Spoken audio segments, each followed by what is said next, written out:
मोहित और सीमा पति पत्नी थे। उनके जुड़वा बेटे थे जिनका नाम सोनू और मोनू था। वो दोनों जुड़वा तो थे, पर उनके चेहरे बिल्कुल अलग थे। सिर्फ चेहरे ही नहीं, उनकी सोच और आदतें भी बिल्कुल अलग थी। रोज की तरह मोहित संडे को सुबह जल्दी उठा है और देखता है कि सोनू भी संडे को जल्दी उठ गया है और बाहर कोच पर बैठकर पढ़ाई कर रहा है। उसके पिता आकर कहता है, सोनू बेटा, क्या बात है, तुम इतनी सुबह पढ़ाई करने के लिए उठ गए? पापा, कल हिंदी का क्लास टेस्ट है और इंग्लिश का प्रोजेक्ट भी 2 दिन के बाद मैडम को देना है, इसलिए मैं सुबह से ही पढ़ने बैठ गया। उसकी माँ आकर बोलती है, देखो, हमारा एक बेटा सोनू है जो सुबह जल्दी उठा, नहाया और पढ़ने बैठ गया, और दूसरा मोनू है जो उठा तो जल्दी पर अपने दोस्तों के साथ बैट बॉल खेलने चला गया। मम्मी, जल्दी से नाश्ता दो, बैट बॉल खेलते हुए मुझे भूख लग गई है। तुम पूरी तरह पसीने में भीग गए हो, पहले नहा लो, फिर मैं तुम्हें नाश्ता दूंगी। ओ मम्मी, छुट्टी के दिन भी आप मुझे चैन से आराम नहीं करने देती। हफ्ते में 1 छुट्टी मिलती है, उसमें भी आप सुबह नहा लो और पढ़ने बैठ जाओ। मेरे पास पढ़ने के लिए पूरा दिन है, मैं नहा भी लूंगा और पढ़ भी लूंगा।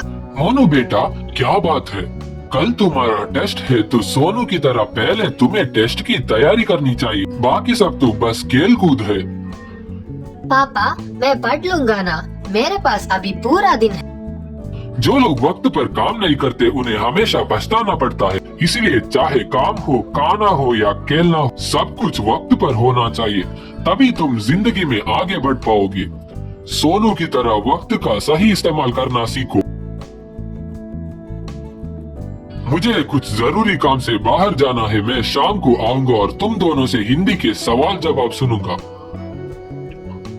ये कहकर मोहित वहाँ से चला जाता है। कुछ देर बाद सोनू हिंदी में सब याद कर लेता है और इंग्लिश का प्रोजेक्ट बनाना शुरू कर देता है, जबकि मोनू पढ़ने की जगह टीवी देखने लगता है।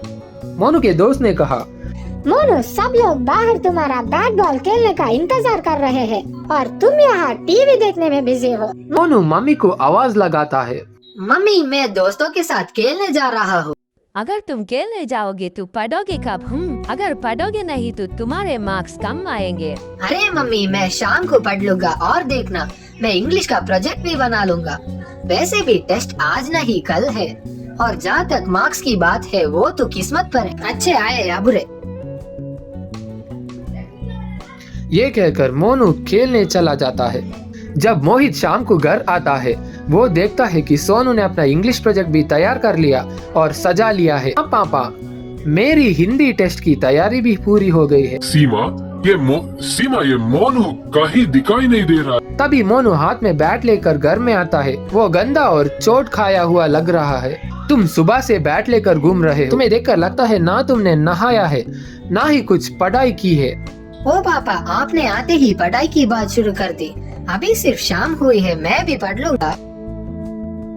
मोनू अपने सारे काम कल पर टालता है, जिस वजह से उसका काम अधूरा रह गया।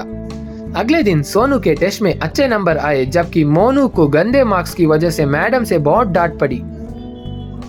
घर आकर मम्मी से भी डांट पड़ी। कुछ तो शर्म करो मोनू, तुम्हारा भाई तुम्हारे ही उम्र का है, वो अपना सारा काम वक्त पर करता है और तुम टालते रहते हो, इसीलिए हमेशा दूसरों से पीछे रह जाते हो।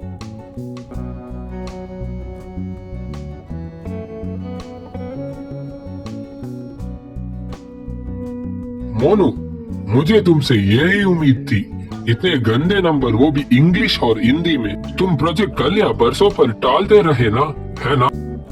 पापा, मैं क्या करूं, मेरी किस्मत ही खराब चल रही है। बेटा, जो इंसान वक्त का सही इस्तेमाल नहीं कर, जो हमेशा अपना काम कल पर टालता है और अपनी किस्मत पर निर्भर रहता है, वो जिंदगी में कभी तरक्की नहीं कर सकता। इसीलिए हमें वक्त का सही इस्तेमाल करना चाहिए। तुम दोनों को छुट्टी मिली थी, पर सोनू ने वक्त का सही इस्तेमाल किया और रिजल्ट तुम्हारे सामने है। और जहाँ तक किस्मत की बात है, हमें सिखाया गया है कि हम अपनी किस्मत खुद बनाते हैं, इसलिए वक्त को अच्छे से यूज करना सीखो।